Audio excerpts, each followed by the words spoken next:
Hello, class. So I decided to research Alice in Wonderland syndrome.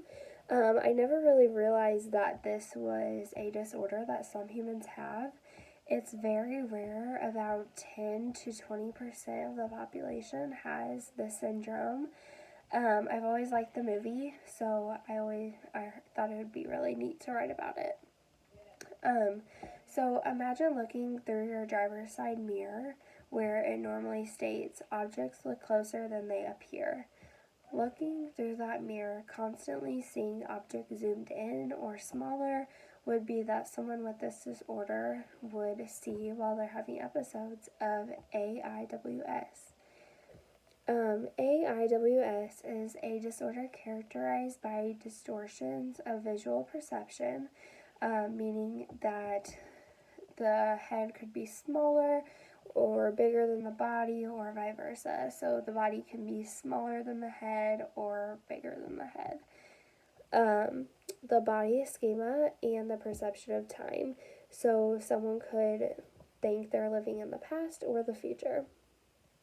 Changes in size, shape, distance, or position of objects in the visual field. It is a migrainous condition where it will cause distortions of shape and size. They will hallucinate objects as being smaller or larger, further or closer than they actually appear. Oftentimes, this disorder can cause material objects to talk, so the wall starting to talk or the chair starting to talk, the floor to move, so saying that the floor is going to bubble up or moves like the ocean, something along the lines of that. People to become small and different things to look abnormal. Alice in Wonderland syndrome can be diagnosed by doing multiple blood tests, a EEG, and a brain MRI.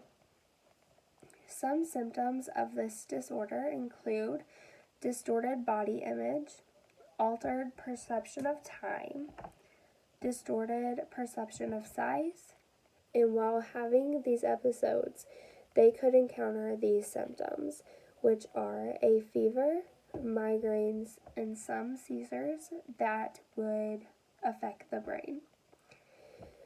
There's really no treatment for this disorder.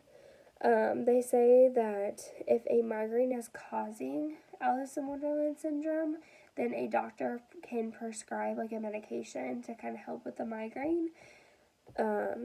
Alice in Wonderland syndrome normally affects children, but rarely it can affect anyone of any age. When being diagnosed with this disorder, there are three main categories that they go off of. Type A, which is sensory affecting visual field. Type B affects visual senses. And type C, a mix between type A and B. Thank you.